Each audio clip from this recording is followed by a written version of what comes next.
내 원대로 마시옵고 내 원대로 마시옵고 라는 제목으로 말씀 전하겠습니다. 이 세상에 존재하는 모든 종교에는 기도라는 종교의식이 있습니다. 그렇지만 그들이 추구하는 기도는 자신의 뜻을 이루기 위해서 그들이 섬기는 신과 거래하는 것이다 라고 할 수가 있을 것입니다. 자신이 섬기는 그 우상 앞에 얼마나 많은 그러한 이런 행위를 통해서 내가 이만큼 하였으니 자신이 섬기는 그 신도 또한 자신에게 이 정도는 해야 된다라는 그러한 종교의식으로 많은 이방 종교들이 기도라는 그러한 의식을 행하고 있습니다. 그렇지만 기독교는 다릅니다. 성도의 기도는 먼저 하나님의 뜻과 하나님의 영광을 구하는 데 있다는 것입니다. 이것은 주님께서 가르쳐 주신 그 주기도문의 순서를 보더라도 알 수가 있습니다. 십자가의 고난과 죽음을 앞두고 있는 예수님께서는 제자들을 데리고 감람산에 가시어 땀이 핏방울같이 될 정도로 간절히 하나님 앞에 기도하는 것을 볼 수가 있습니다. 44절 말씀해 보시면 예수께서 힘쓰고 애써 더욱 간절히 기도하시니 땀이 땅에 떨어지는 핏방울같이 되더라 라고 말씀하고 있습니다. 예수님도 우리와 똑같은 인성을 가지신 분이시기 때문에 십자가의 고난을 피하고 싶은 그러한 마음이 있었으면 의심할 여지가 없습니다. 그렇지만 예수님께서는 하나님 아버지께서 원하시는 것이 무엇인지를 잘 알고 계셨기 때문에 내 원대로 마시옵고 아버지의 원대로 되기를 원하나이다 라고 기도하고 계시는 것을 볼 수가 있다는 것입니다. 예수님께서 이렇게 기도하고 계실 때에 천사가 하늘로부터 나타나서 예수님께 힘을 다하는 것을 볼 수가 있습니다. 43절 말씀해 보시면 천사가 하늘로부터 예수께 나타나 힘을 더하더라 라고 말씀하고 있습니다. 여기 천사가 나타난 것은 그 예수님께서 지셔야 할 이 고난의 잔을 다른 무엇으로 대처하기 위해서 나타난 것이 아니라는 것입니다. 오히려 예수님께서 고난과 고통을 감당하셔야 되는데 그것을 잘 감당하실 수 있도록 힘을 더하기 위해서 천사가 나타났다라고 말씀하고 있습니다. 사실 하나님께서는 이 성도들의 이 기도를 통해서 성도들이 겪고 있는 그런 어려운 상황들을 변화시켜 주시는 그런 은혜도 베푸실 때가 있습니다. 그렇지만 때에 따라서는 그런 어려운 상황들을 변화시켜 주시지 않고 감당하시도록 기도를 통해서 힘을 더하여 주실 때도 있다는 것입니다. 우리가 다니엘의 세 친구의 그러한 이 고난을 통해서도 우리가 알 수가 있지 않습니까? 풀무불 가운데서 그 우상 앞에 절하지 않는 그러한 행위들 때문에 이 풀무불에 던져지는 그런 상황 가운데서 하나님께서는 그 다니엘의 세 친구를 그 풀무불 가운데서 구원해 주신 것이 아닙니다. 다만 그 풀무불 가운데서 견딜 수 있도록 하나님께서 지켜주시고 보호해 주시는 것을 볼 수가 있다는 것이죠.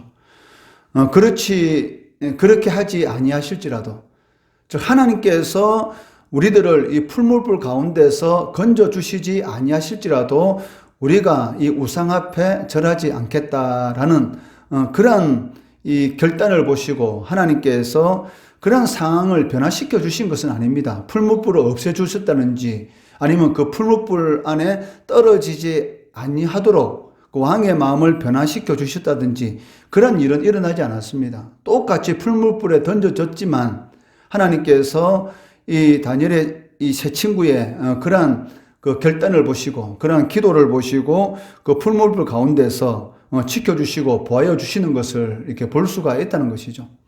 우리 성도들의 기도도 마찬가지란 것입니다. 우리가 어려운 상황 가운데서 우리는 그 어려운 상황이 내가 원하는 그런 좋은 그런 상황으로 변하는 것이 기도의 응답이다라고 생각할 수도 있겠지만 그렇지 않다는 것이죠. 그러한 상황을 그대로 겪도록 하시는 것, 그리고 기도를 통해서 그런 상황 가운데서 낙심하지 않도록 붙들어 주시는 것, 이것 또한 기도의 응답이다라고 할 수가 있다는 것입니다. 그렇기 때문에 우리가 기도할 때에 어려운 상황들이 내가 원하는 상황으로 변화되는 것만이 기도 응답이다라고 생각해서는 안 된다는 것입니다. 하나님께서는 어려운 상황들을 그대로 감당하도록 하실 때도 있기 때문입니다. 하나님의 뜻에 순종하기 위한 이 예수님의 기도는 모든 성도들에게 있어서 기도의 본이 된다라고 할 수가 있습니다.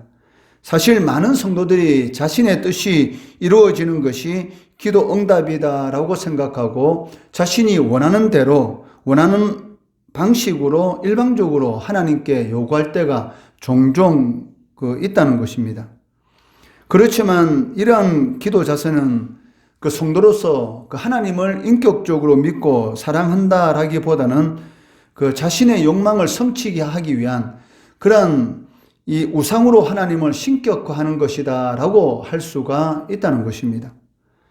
그렇기 때문에 이 성도라면 기도할 때 마치 하나님을 이 우상처럼 신격화하는, 즉 하나님을 자신의 거래의 대상으로 생각하고 기도하는 그러한 이런 자세로서 기도하고 있는 것은 아닌지 자신을 잘 살펴볼 필요가 있다는 것이죠.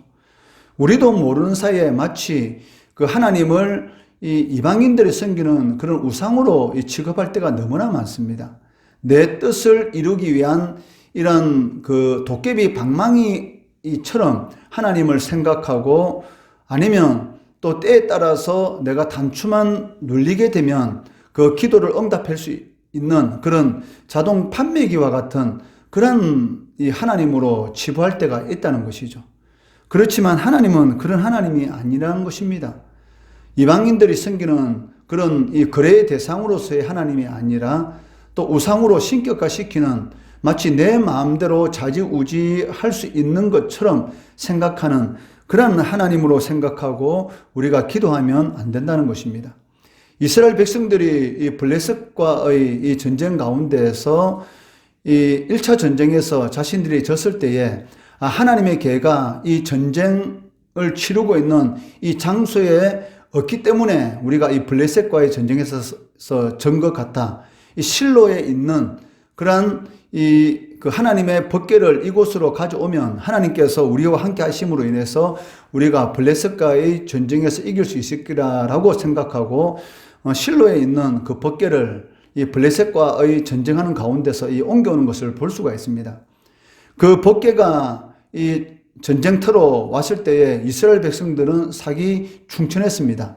이제는 하나님께서 우리와 함께 하시기 때문에 저 블레셋과의 전쟁에서 싸워서 이길 수 있을 것이다 라고 생각했지만 더 비참하게 그 블레셋과의 전쟁 가운데서 저는 것을 이렇게 볼 수가 있었습니다. 그 이유가 무엇입니까? 마치 이스라엘 백성들은 그 하나님을 자신이 원하는 대로 마음대로 좌지우지할 수 있을 것처럼 하나님의 이스라엘 백성들과 언제든지 함께 하고 계셨습니다. 자신들이 우상을 섬기고 하나님을 온전히 신뢰하지 못했기 때문에 그 전쟁에서 전 것이지, 마치 그 법궤를 옮기게 되면 하나님께서 자신이 있는 그 장소로 오시는 것처럼, 마치 하나님을 자신들이 원하는 것처럼 좌지우지할 수 있는 것처럼 그런 잘못된 그런 생각을 하고 있었기 때문에 그 법궤가 그 전쟁터에 있었지만 실질적으로 하나님이 그곳에 없었던 것이죠. 마찬가지로 우리들도 하나님 앞에 기도할 때에 마치 하나님을 내 마음대로 조정할 수 있는 것처럼, 내가 이렇게 원하면 하나님께서는 무조건 들어주셔야 될 것처럼 잘못 생각하는 그런 방식으로 기도하고 있는데 그것은 아니라는 것이죠. 그렇기 때문에 우리가 기도할 때에 마치 하나님을 내 마음대로 조종할 수 있는 것처럼 생각하면서 기도하면은 안 된다는 것입니다. 예수님은 제자들에게 이 유혹에 빠지지 않도록 기도하라라고 반복적으로 말씀하고 계십니다. 그 40절 말씀해 보시면 그곳에 이르러 그들에게 이르시되 유혹에 빠지지 않게, 즉 유혹을 향하여 들어가지 않도록이라는 그런 의미입니다. 유혹에 빠지지 않게 기도하라 하시고, 즉 이 말은 무슨 말입니까?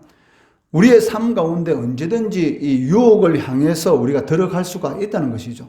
그렇기 때문에 이 마귀가 우리에게 주는 그 유혹을 향해서 우리가 들어가지 않도록 하는 그 가장 그 중요한 그런 도구가 있는데 그것이 무엇이냐면 바로 기도라는 것입니다.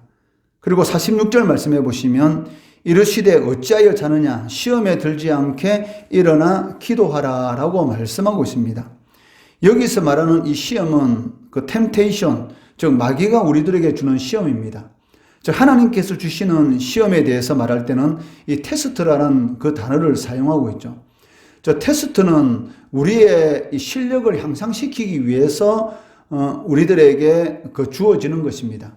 하나님께서 우리에게 주시는 이 테스트는 우리의 신앙을 더 강하게 만들고 하나님을 더욱더 의지함으로 인해서 하나님의 복을 받도록 하기 위해서 하나님으로부터 오는 것이고, 이 템테이션, 즉 이 미혹이라는 것은 우리를 실족하게 만드는 것이죠. 주님께서 46절에서 이르시되 어찌하여 자느냐 시험에 들지 않게 일어나 기도하라. 즉 마귀는 우는 사자와 같이 우리가 잠시라도 이 틈만 보이면, 우리가 잠시라도 마음의 문을 열게 되면 반드시 이 마귀는 이렇게 시험을 하게 되는 것입니다. 우리가 마음의 문을 열지 않으면, 즉 틈을 보이지 않으면 절대로 마귀는 우리를 시험할 수가 없습니다. 우리가 육신의 종욕과 이생의 잔함과 그리고 안목의 종욕에 빠져서 우리가 이 마음의 문을 열기 때문에 마귀가 이 틈을 타서 우리를 시험하는 것이지, 우리가 기도로 무장하고 있으면 절대로 마귀가 우리를 유혹을 향해서 달려가도록 우리를 끌고 갈 수는 없다는 것이죠. 그렇기 때문에 예수님께서 이 십자가에 못 박혀 돌아가시기 전에 이 겟세마네 동산에서 이 하나님 앞에 이 땀이 핏방울이 될 정도로 기도하실 때에 제자들에게 요구하시는 것이 무엇입니까? 이 제자들이 앞으로 겪게 될 그러한 모든 일들에 대해서 예수님은 다 알고 계시지 않습니까? 예수님은 전지하시다. 즉 모든 것을 다 알고 계시기 때문에 앞으로 제자들이 걸어가야 될 그 길이 어떤 길인지를 너무나 잘 알고 있기 때문에 시험에 들지 않도록 기도하라라고 말씀하고 계시다는 것입니다. 기도할 때에 기도하지 않으면 반드시 시험에 들게 되는 것이죠. 이 기도할 때 이 가장 중요한 이 순간에 기도하지 않음으로 인해서 결국 어떻게 되었습니까? 예수님의 그 11 제자들은 예수님이 잡혀갈 때에 다 도망갔고, 그렇게 큰 소리 치는, 자신은 죽을지라도 예수님을 배반하지 않겠다라는 그런 베드로는 예수님을 3번이나 부인하는 그런 일이 이렇게 일어나게 된 것이죠. 쉬지 말고 기도하라는 그 이유가 무엇이겠습니까? 우리가 하나님의 뜻을 우리의 삶 가운데서 성취하기 위해서, 즉 마귀와 영적인 전쟁에서 승리하기 위해서는 반드시 쉬지 않고 기도하는 것, 언제든지 하나님 앞에 기도하는 이 기도 생활이 가장 중요하다라는 것을 알 수가 있습니다. 이처럼 예수님께서 반복적으로 기도를 강조하시는 그 이유는 예수님을 따르는 삶이 바로 기도의 삶이고, 기도가 문제 해결의 열쇠라는 것을 강조하시기 위함입니다. 이는 그 기도에 대해서 신구약 성경에서 강조하는 그러한 것을 통해서도 바로 우리 인생의 문제 해결의 열쇠가 기도라라는 것을 알 수가 있습니다. 그 시편 50편 그 15절 말씀해 보시면 환난 날에 나를 부르라 내가 너를 건지리니, 저 고난 가운데 하나님 앞에 간절히 기도하면 반드시 하나님께서는 그 고난 가운데서 건져주신다. 즉 2가지 방법이 있다고 제가 말씀드렸습니다.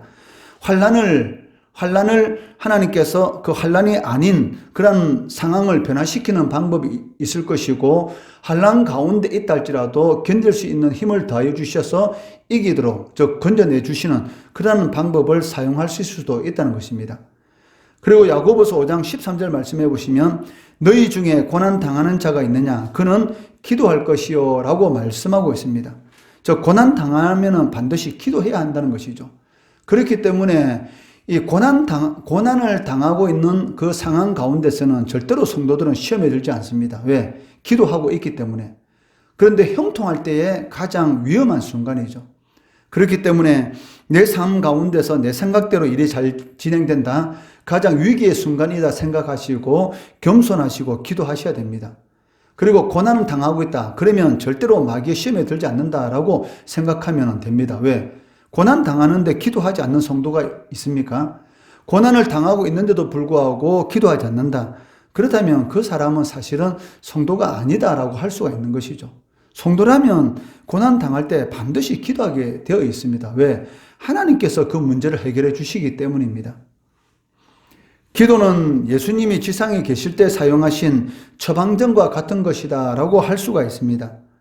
예수님은 하나님의 뜻을 성취하시기 위해서 머리에 둘 곳이 없을 정도로 바쁘셨습니다. 그런데도 불구하고 이 습관을 쫓아서 사람이 없는 그런 한적한 곳으로 가셔서 지속적으로 기도하는 것을 볼 수가 있습니다.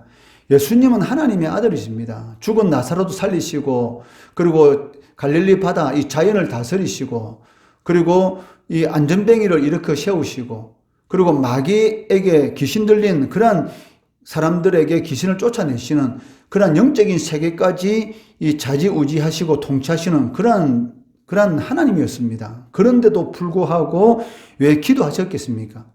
기도하지 않으면, 예수님께서도 인성을 입고 계신 분이시기 때문에 기도하지 않으면 언제든지 이 마귀의 시험에 들 수 있다는 것을 알고 계셨기 때문입니다. 그렇기 때문에 끊임없이 기도를 통해서 하나님의 뜻을 분별하셨고, 그리고 기도를 통해서 하나님의 능력을 더디움으로 인해서 바로 그 일을 행하셨던 것이죠. 죽은 나사로를 살리실 때 하나님께서 바로 나사로에게 명령하신 것이 아닙니다. 그 명령하시기 전에 먼저 하늘을 우러러 하나님 앞에 기도하셨고, 그리고 명령하셨던 것이죠. 기도하지 않고도 충분히 나사로를 살릴 수 있지만 기도하신 이유가 무엇입니까? 과연 내가 이 나사로를 살리는 것이 하나님의 뜻인가, 하나님의 뜻이 아닌가? 우리는 자신에게서 많은 능력이 나타나고 그 일을 행하는 것이 하나님께 영광을 돌린다라고 생각하지만, 실질적으로는 능력이 나타남으로 인해서 오히려 하나님의 영광보다는 자신의 영광을 나타내는 경우가 많고, 그를 통해서 이단에 빠진 사람들이 얼마나 많은지 모릅니다. 처음에는 하나님의 은사를 받아서 병든 자를 고치는 그러한 선한 마음을 가지고 그 일을 행했지만, 그를 행하다가 어느 순간인가 하나님은 사라지고 오직 자신만 드러남으로 인해서 사실은 이단이 되는 그런 일들이 얼마나 많습니까? 마찬가지로 우리가 항상 하나님 앞에 간절히 기도해야 되는 것은 무엇이냐면, 그 하나님의 뜻이 어디에 있는가, 그것을 분별하기 위함인 것이죠. 이렇게 하나님 앞에 간절히 기도하고 있을 때에 가룟 유다를 앞세운 무리들이 예수님을 잡으러 왔습니다. 그때 제사 중 하나가 대제사장의 종을 칼로 쳐서 오른쪽 귀를 떨어뜨립니다. 50절에 보시면 그 중에 한 사람이 대제사장의 종을 쳐 그 오른쪽 귀를 떨어뜨린지라 라고 말씀하고 있습니다. 그때 예수님은 그 귀를 만져 낫게 하시면서 이것까지 참으라 라고 말씀하시고 계시는데, 이것까지 참으라 라는 이 말은 이렇게 긍휼히 여기다라는 그런 의미를 가지고 있습니다. 사실 이것은 우리가 이해되지 않는 그런 그 주님의 말씀입니다.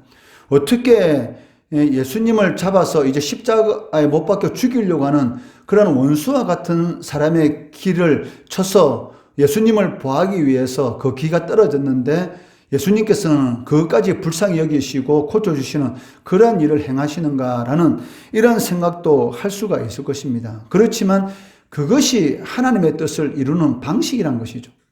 제자들은 칼로서 예수님을 지켜야 하는 것이 자신이 하나님께서 원하시는 방식이다라고 생각했지만, 예수님은 자신이 십자가에 못 박혀 죽는 것이 바로 하나님의 뜻인 것을 알고 계셨기 때문에 제자들이 하는 그런 모든 일에 대해서 반대로 행하시는 것을 볼 수가 있습니다. 내가 날마다 너희와 함께 성전에 있을 때에 내게 손을 대지 아니하였도다. 그러나 이제는 너희의 때요 어둠의 권세로다 라고 말씀하고 있습니다. 즉 이제는 예수님께서 십자가에 못 박혀 죽는 것, 이것이 바로 하나님의 뜻이다 라고 말씀하고 계십니다. 마태복음에서는 이 장면에 대해서 충분히 예수께서 이 12군단이나 되는 천사들을 하나님 앞에 기도하면 하나님께서 보내주실 것이고, 이러한 모든 일들을 다 물리칠 수 있다라고 말씀하고 계십니다. 마태복음 26장 53절 54절 말씀해 보시면, 너는 내가 내 아버지께 구하여 지금 12군단 더 되는 천사를 보내시게 할 수 없는 줄로 아느냐? 내가 만일 그렇게 하면 이런 일이 있으리라 한 성경이 어떻게 이루어지겠느냐 하시더라. 즉 구약 성경의 여러 선지를 통해서 예수님에 대해서 예언되어 있는 그 말씀이 무엇입니까? 바로 예수님은 하나님의 어린 양으로서의 이 대속제물로서 십자가에 십자가에서 우리를 대신해서 즉 저주를 받아야 되는 것이죠. 나무에 달린 자마다 하나님 앞에 저주를 받은 자들아.